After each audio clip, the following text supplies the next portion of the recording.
Hey, everybody, welcome back. I'm Susan Lindner, your host of Innovation Storytellers.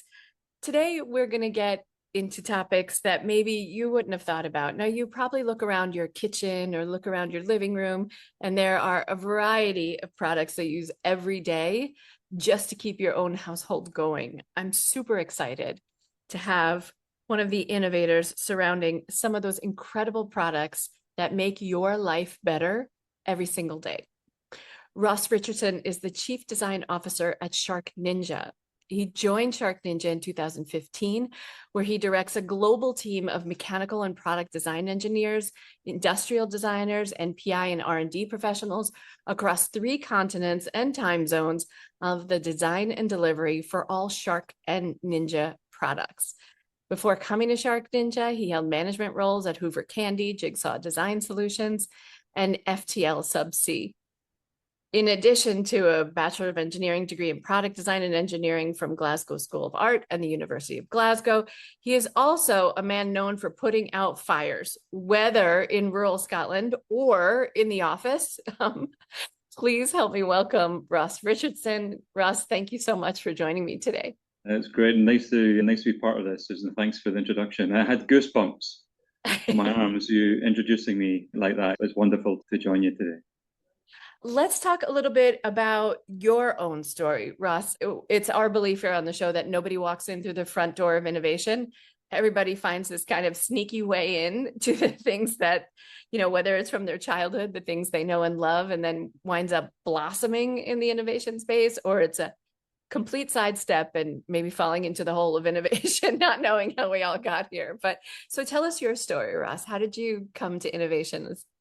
Yeah, well, I think first of all, I'm just super lucky to be in a role that is so connected to product innovation and in a world that's full of a digital space and virtual, to be involved with actually producing physical things for human beings, I think is so exciting. And actually, from a very young age, I was actually thinking about this earlier today. I think one of the first memories of Christmas was my grandparents gave me a toolbox with a hammer and some nails. I must have only been about 5 or 6 years old. Probably not very appropriate in today's world, giving a kid a hammer and nails, but Lots of sharp things. Lots of sharp things and dangerous things. But I remember it really resonating with me, and I've always loved to draw as a kid. I'm not the best artist in the world, but I love to draw and I love to sketch and I love to invent. And I remember my dad was an electrical engineer, and he had a garage, and we'd go out and we'd make things and bash things together and build things. I was always getting in trouble for stealing my dad's tools and taking things apart. It's just always been interesting to me. So when I was at high school, trying to work out what I was going to do as a career, and actually I found one of the documents that you get in high school at that time was about where you go, what your career trajectory is going to be. And it was actually, now I think it's in the US called carpenter, in the UK it's called a joiner, somebody that builds houses, somebody that builds furniture. And it was fascinating to look back on that I was pushing myself into a maker space. But I was actually quite good at math and I was quite good at physics, but I was also good at art. So there was a really interesting combination that really suited the degree that I ultimately went into, which is called product design engineering. And in the UK and in Europe, the combination of industrial design, the styling of a product, the visual component of a product, and the mechanical engineering, bringing them together is reasonably common. And there's a lot of schools in the UK and in Europe that do that. And I love that point of view. I love being able to be part of what is Glasgow School of Art and Glasgow University, 2 separate institutions that found out a way to work together. And it was just a fantastic place to understand design, both from a science point of view and also from a mechanical side. So from a design side, through my career in Glasgow, I really sort of got excited and interested in consumer behavior and consumer design. And I studied for 4 years there. I got my bachelor's. I left because I ran out of money and I needed a job in a small consultancy firm in Dundee, working in design. And it was just a wonderful experience to work on all sorts of projects and products across the whole spectrum of consumer products and mechanical and industrial products as well. So, and I think I just went from there. I went into consumer products. I ran my own business for 10 years as a consultant designer. At the same time, I was a part-time firefighter for the Scottish Fire and Rescue Service, and also one of my clients was oil and gas. So I went into oil and gas engineering for a while, and I had a love of consumer products. I had a love of dealing with seeing things on shelf and being part of the whole responsibility for, somebody's day-to-day activity. I took an opportunity with SharkNinja in 2015 in London, and I've spent the last 11 years part of some absolutely incredible product development projects, and been very fortunate enough to sort of create many of the things that you see in store, and be part of a team now that has real consumer centric product design at its heart. And you Talk see to us some a of it little behind bit. me, actually. Yeah, really incredible. Is that like an ice cream maker behind you? Is that what These are our slushy makers, Oh, our Ninja slushy makers, which have got a fantastic story attached to them as well. okay, that we definitely need to hear because Hot summer's day. Anybody who's been in the summer that we've had just now could do with one of these guys. yeah, incredible. Who doesn't want their own 7-Eleven right in their house? That's Right, awesome. right.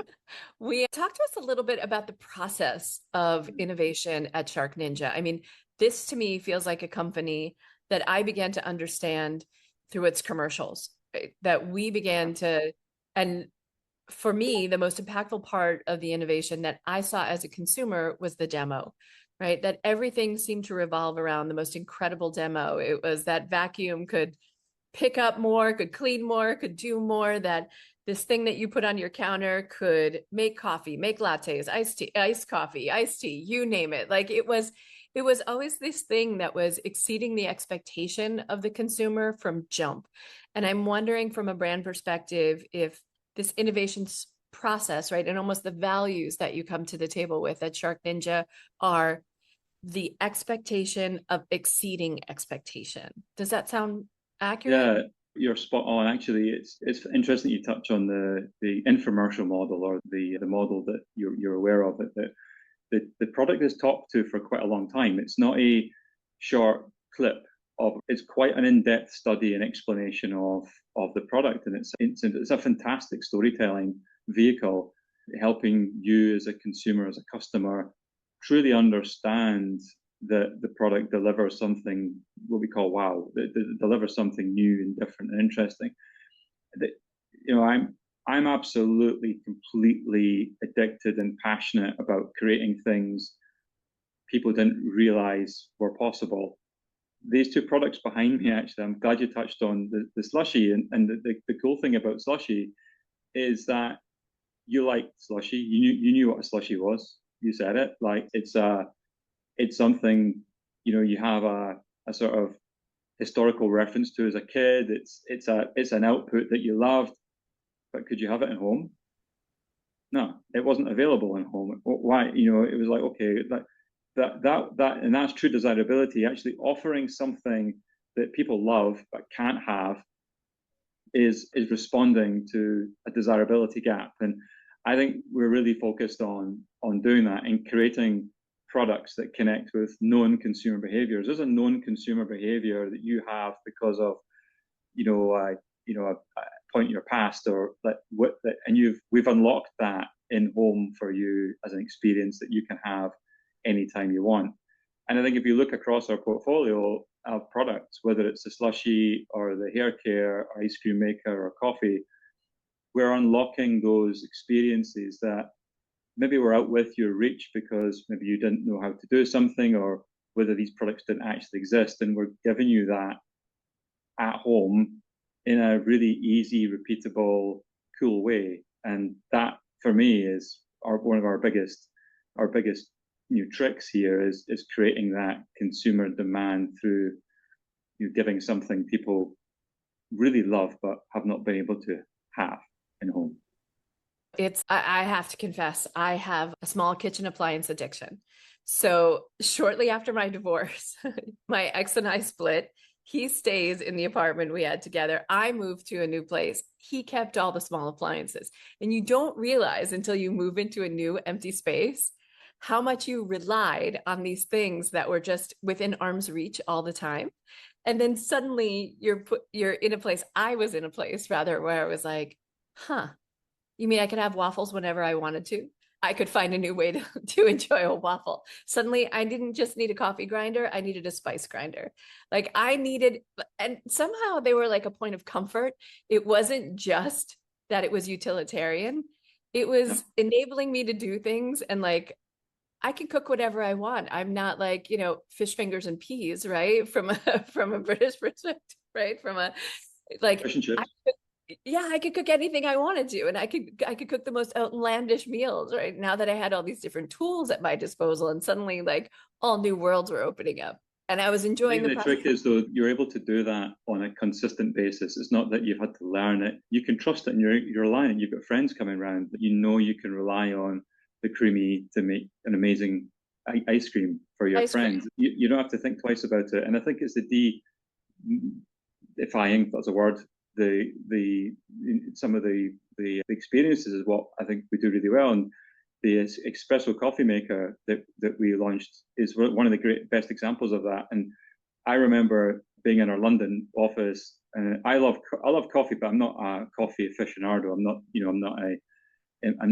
I don't know all the nuts and bolts of the beans in the coffee, but I love drinking good quality coffee. And I was caught looking at one of the really big high-end espresso machines, and somebody asked me like, why are you standing looking at this machine? I was like, I'm actually waiting for everybody else to leave so I can try it because I'm a little bit intimidated by Intimidated. the Yeah. levers and there's bells and you've got to do this.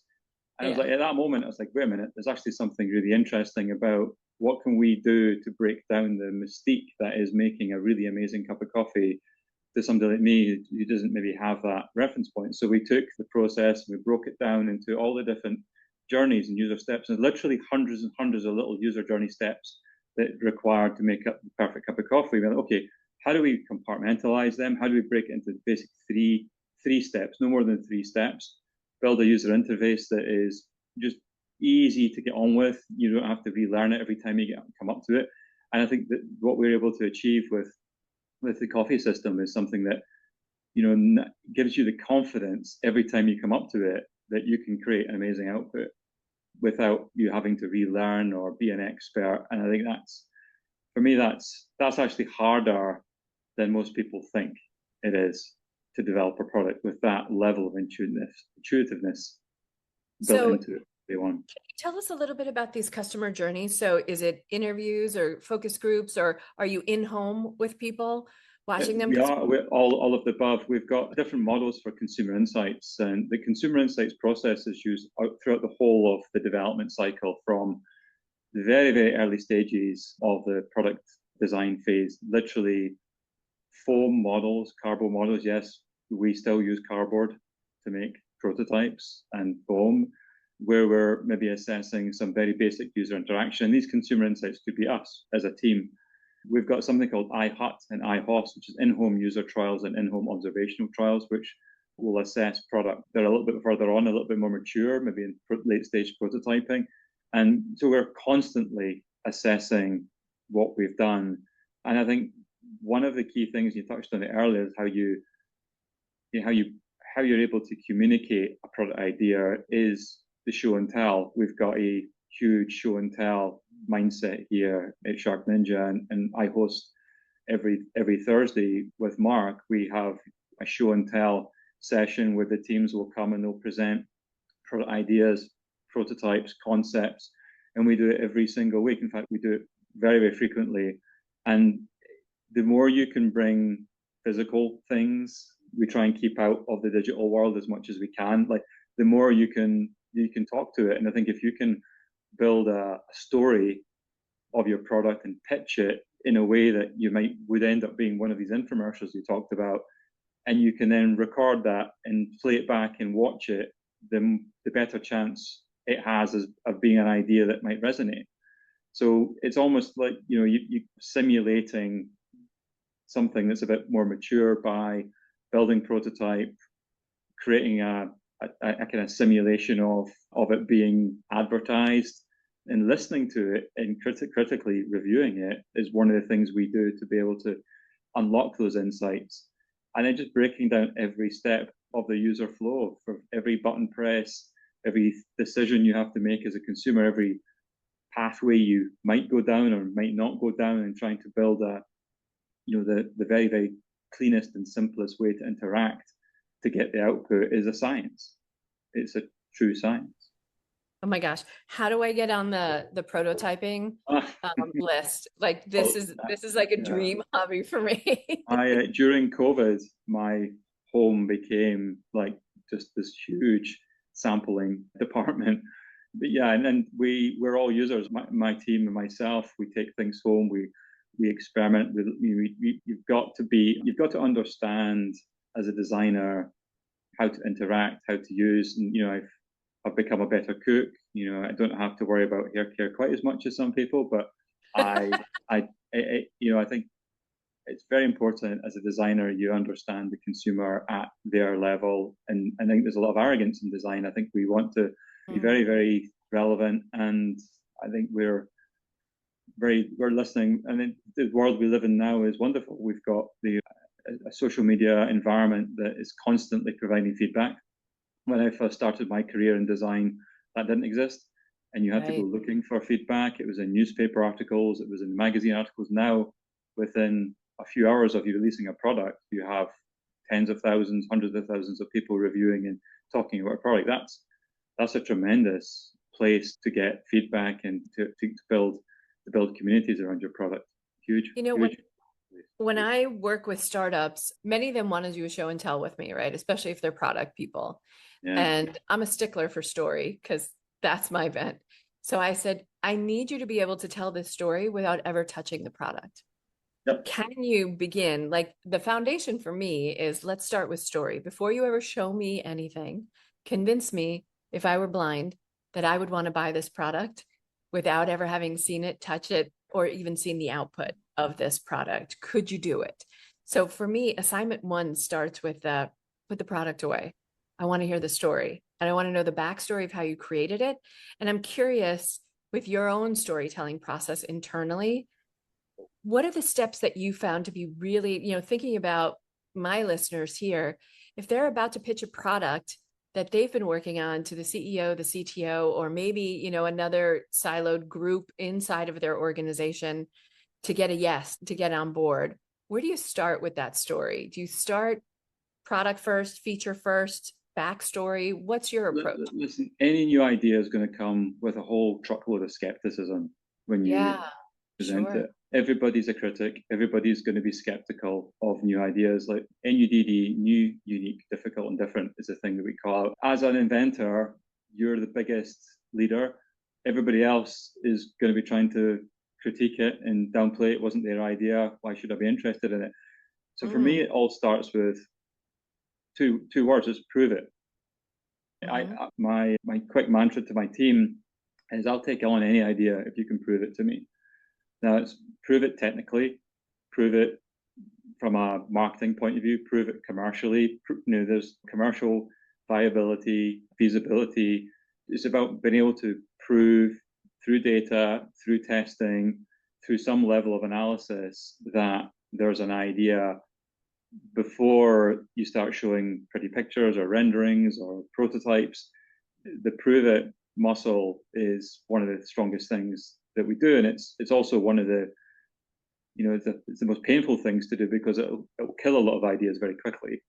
The more honest you can be at disproving something, the quicker you'll be to fail. And I think failing fast is extremely important. And I think engineering in particular is a group of people that they like to hold on to ideas. We all love our ideas. It's our ideas, the best ideas. Sometimes it's really hard to be told it's not a great idea, but that's really important for us, is to fail fast. And if we can't prove it and it's not being able to be proved very quickly, move on.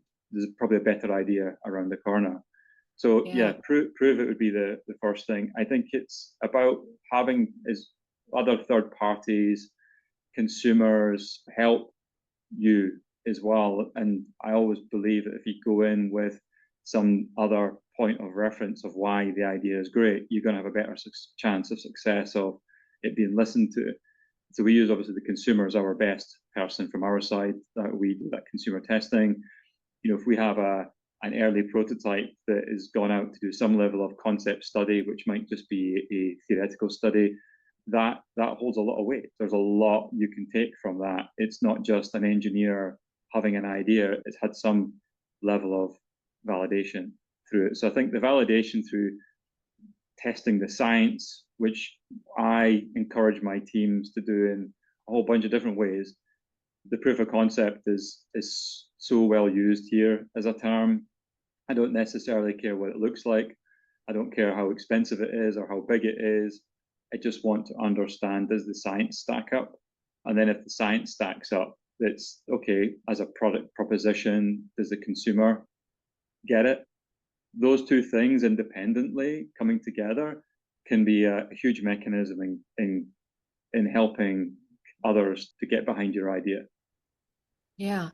Well, how much, when you think about the innovation process, how much of it is looking at the marketplace and saying, okay, XYZ company just went from vacuums to hair dryers. Like, do we need to start thinking about operating and taking iterative steps based on what we're already seeing in the market? Or is there a desire to say, no one's ever done this before? We are going to make the first. Is it, how do you balance the innovation portfolio between moonshot and iterative marketplace changes? Yeah, I'm always just looking for the consumer at the heart. At the end of the day, that's who we're trying to serve. I think an interesting example is the recent Blend Boss product. Tell us about that. This is Blend Boss. What is that? Blend Boss is a single serve blender, something we have been very well known for over the years. Single serve blenders are kind of one of the cornerstones of Ninja. You know, it's a tremendously successful category, very strong product. We've had great success on single serve blenders. On the face of it, we couldn't do much more with that. It was, where do we take it? Where do we take it? And, you could say, let's go and look at some other category. Let's go off and do something else. But I was watching the trends at that time for how folks were personally connecting to drinking cups. If you go into any meeting in SharkNinja and look around the table, there's always people with these massive big, 1 gallon cups, and there's like 5 or 6 of them. Were we this dehydrated 20 years ago? Exactly. I'll be at the bathroom every 5 minutes to drink these cups. Anyway, I was fascinated because, like, why are people doing this? And actually, what I was really interested in was that unlike traditional blender cups, like a blender cup where you make your smoothie in the morning, you stick in your sports bag and you take to the gym. These things were sitting on the table. They were like handbags. They were personal. People were connecting to them. There was some kind of personal connection with these cups. There were different colors. They were an accessory to life. Yeah, that's really interesting. They're connecting these to their own personas, and they're being selective about putting them on the table.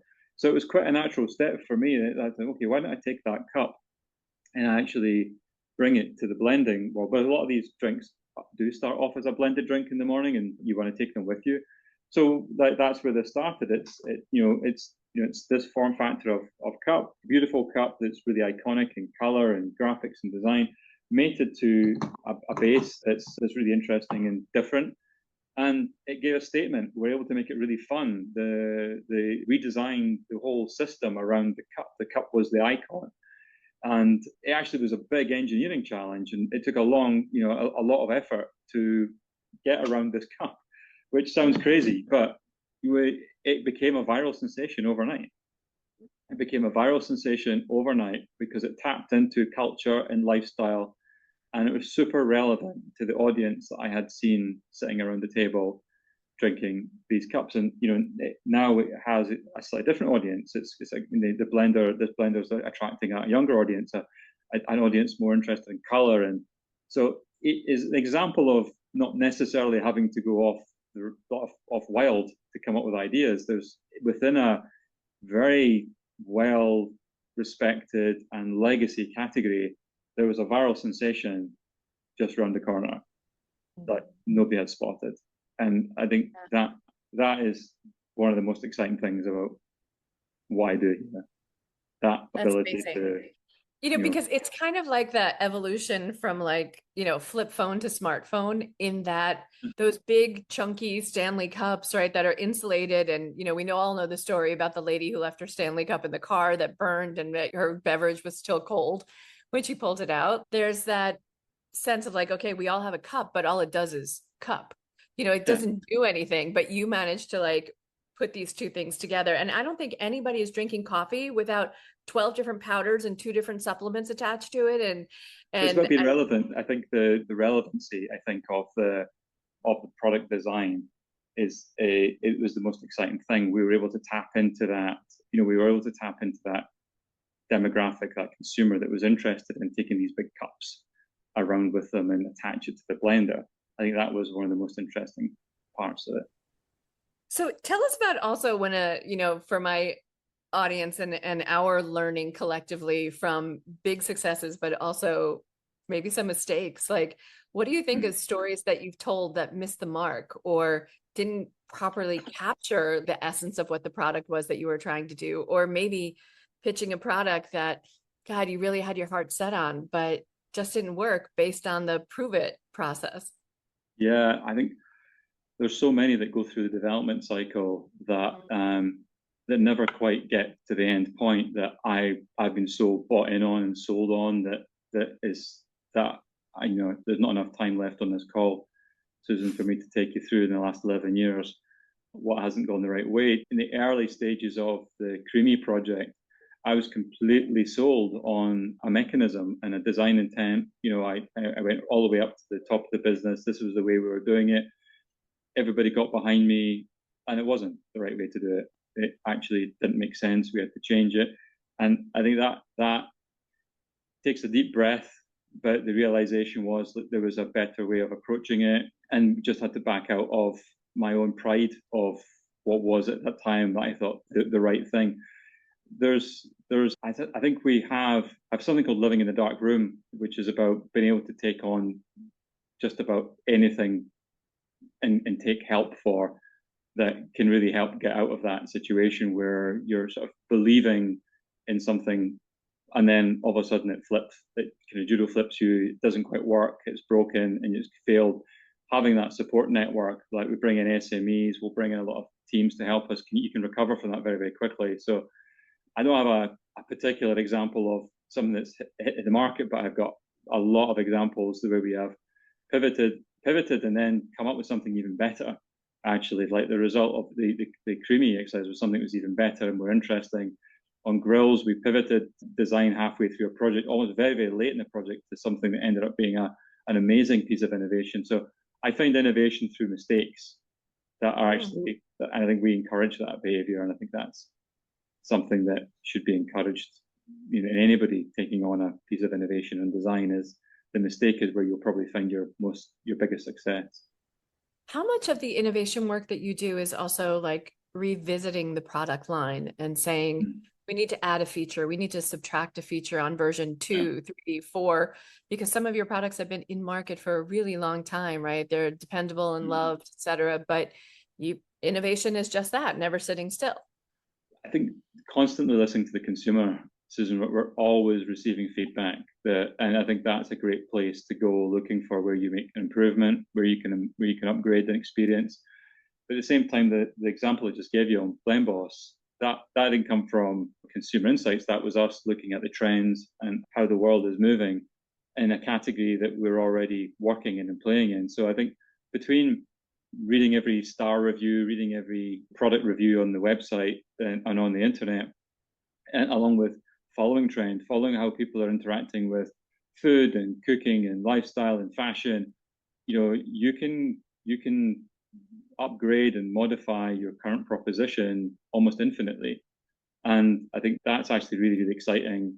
Yes, coming up with the next new category is fantastic, but I think also being able to bring excitement back into categories maybe people haven't been thinking about for a while is actually even more rewarding. I think Blend Boss is one of the most rewarding things I think you can do with a legacy category. You mentioned earlier that all of us, right, as innovators, we face a big wall of skeptics when we come to tell a story about the next new thing. have you kind of honed a process of when to take the skeptics out of the room, right? So that free flowing of ideas can really begin to take hold and you get that great popcorning effect with your colleagues in the room. And then there's Mhm. another point in time where you're like, bring in the skeptics. I want this thing pulled apart on every level Yeah. before I take it to X stage. Can you tell us a little bit about that? It's an ebb and flow. I think it's important to allow creativity to flow for a little while. Dream. I'm a great dreamer. I love to dream of what the outcome could be. I've got a sign on my wall that says, "How might we?"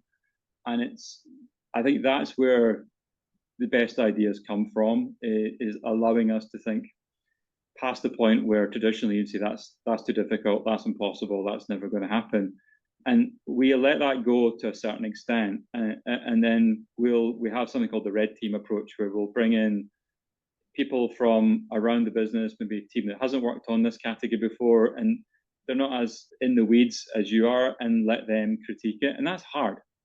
That's Yeah, like that's like one of the hardest things you'll do. you're Is as killing a my baby.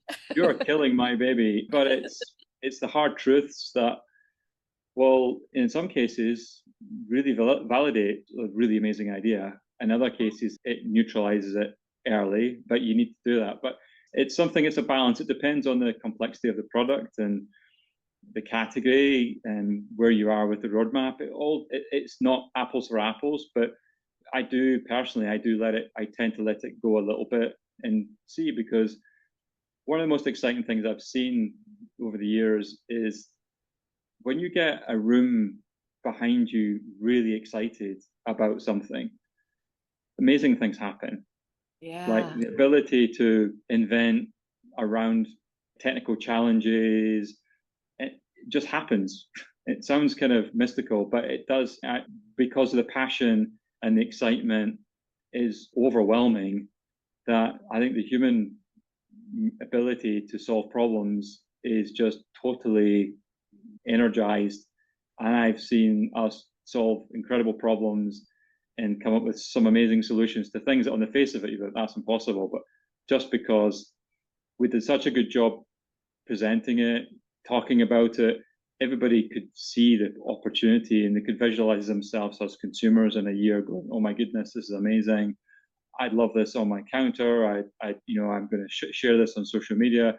That feeling is like dreaming about your present on Christmas Day, knowing that you're going to get your new bicycle. And that was like, I'm going to do everything I possibly can for us to get there. It just breaks down walls from an engineering and design point of view. And as a collective, we're able to do it. For sure, there's a point where you've got to stop, and okay, that hasn't worked, let's move on. But I'm a huge advocate for being able to leverage the power of, I don't know, a group getting behind something, and we all go in together. Maybe we all fail together, but that excitement, that enthusiasm, that sort of power of dreaming something. Like I do it every day with Mark. We're on the calls where we discuss new ideas all the time. We're going backward and forward, and it's completely addictive. And that goes down to the most detailed of engineer working through the problem, and then, okay, this could be absolutely amazing. Let's figure out a way. Let's change the laws of physics. I think you just summed up some of the energy of the Tartan army as you were describing that is like Oh, maybe it's, not as it's much as those guys, but that imagine if kind of mindset, right? That like yeah. what if we dreamed bigger? What What if? if we could put an orange cone on How George cool would that Washington? be to have a slushy maker in your kitchen? How cool would that be to make ice cream before your friends leave? Like there are so many of these how cool might there be things that if you talk about them enough, there's always a way that you can make them happen. And I think if you talk about them in a way that's really interesting, exciting, you'll get a whole bunch of other people to come along with you and help you. And that's a great feeling when you actually It feel is. like you have that push.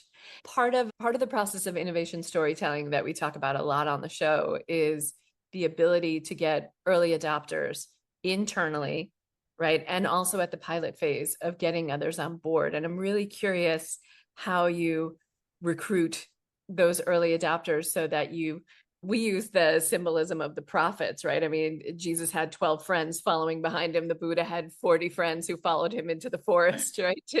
To bring about these new ideas. What's the process for getting others on board, even those skeptics, the converts, if you will, into the room to say, okay, I really thought this was a bad idea, but boy, I can't look away anymore. We got to do this. I think it's human nature. Everybody's skeptical. Yeah. Everybody, you're wired up that way. And scared. Yeah, particularly if it's somebody else's idea and you've not come up with that idea, you're naturally going to be a little bit skeptical. Okay, it wasn't my idea. I wish I had that idea, so I'm going to be really skeptical. But I think it just comes back to the data point that I mentioned before. I think your ability to cut through the noise of excitement sometimes as well, like the excitement and drama, particularly in today's world where it's very easy to visualize just about anything and put it into, if there's any younger members of your audience listening and going through university or college, it's now very, very easy to create amazing visuals of anything. And I think that was quite hard when I was a student. Now it's super easy to make anything look absolutely believable as a visual. And I think the being able to actually prove that this will work needs to be done more than ever now, I think, in terms of selling an idea, because your ability to create the shiny presentation and the shiny materials is actually much, much easier and more accessible than it ever was. I think the push on my team is really to be able to show me through data, through testing, and through insights that the idea resonates. And if it does, there's no reason to be skeptical, right? It's then logical to pick it up and move it forward. So I think that is, I think, making it even harder on people to be able to present the now, because I think before it was going to be a little bit easier to leverage the power of the visual. Now it's not. You've got to really hone into the proving of the why. Yeah. So tell us a little bit about, well, I should ask you, there are 3 questions that I ask every person who comes on the show. So tell us, what is the greatest innovation of all time? I think that's a great question. Nobody's ever asked me that before. One of the questions I was going to answer was about what innovation team of the history would you have been part of? I would be the Apollo. So I think they're connected then. So it's the Apollo 13 mission, or that for me, or the Apollo space mission is, I think, is a phenomenal, ahead of its time group of inventors and entrepreneurs and scientists, both from a product point of view and how they went around solving things that were completely, literally alien to them, to the whole system of putting people in space and on the moon. So I think NASA and the Apollo spacecraft would be the organization, and the product I think is amazing. And what do you think is the innovation that the world needs now?